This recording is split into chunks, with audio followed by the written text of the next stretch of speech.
guys, magandang araw sa inyong lahat. Sana po ay nasa mabuti kayong kalagayan. Sa mga hindi pa po nakakakilala sa akin, I am Baby Hunter 16 and hingi po ako ng favor na pakisubscribe po ang ating channel at pakipindot ang ating tiny notification bell para ma-update po tayo pag meron tayong mga new upload videos. So today's vlog mga idol ay gaano nga ba ito kasarap sa akin na kapag ginagamitan na ng dila ang aking kimchi. Yan ang ating topic. Kung gusto malaman na ating kasagutan, maaari na lamang pong tapusin ang ating vlog. Okay?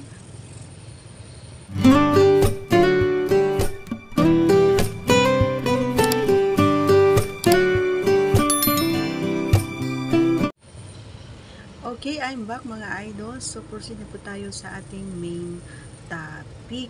Okay? And, of course, hindi lang naman basta pag sinabi ko na gusto ko, yun na yun. Siyempre hindi. May mga proseso dyan, mga parikoy. So, paano nga ba? Halimbawa, ikaw, paano mo masasabi or paano mo malalaman na talaga naman na ini-enjoy ng iyong kapareha yung ginagawa mong doon sa kimchi, di ba? Ang kimchi kasi mga idol, hindi naman pare-parehas yan.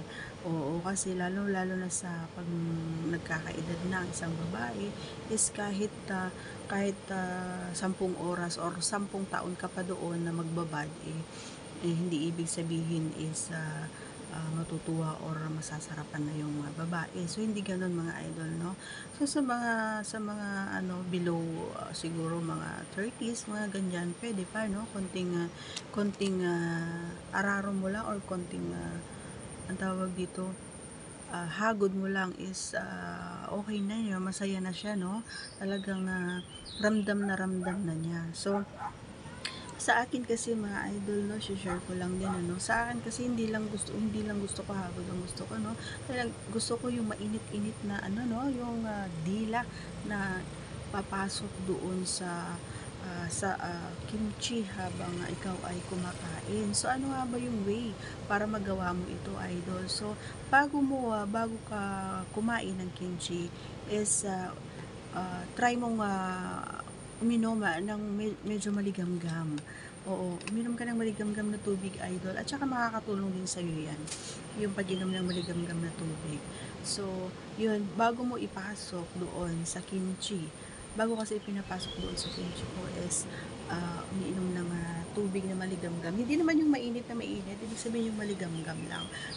Parang nag-ano ka lang, nagmumog, kumbaga.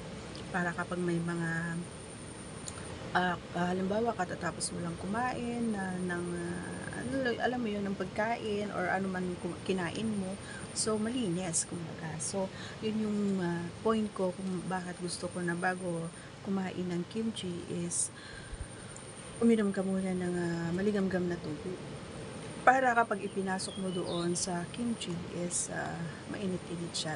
Yun yung gusto ko, no, na pag kumakain yung ng aking partner ay gusto ko yung mainit-init ng kanyang dila.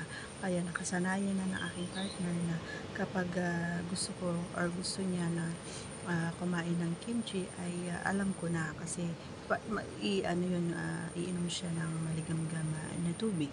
At kapag naidikit kasi yung medyo mainit na dila niya doon sa kimchi is nakakadagdag ng kiliti, no, sa kimchi. So makakatulong talaga yun yung purpose kung bakit ko nasabi na mas gusto ko yung pag kumakain ng kimchi ay medyo mainit-init yung dila.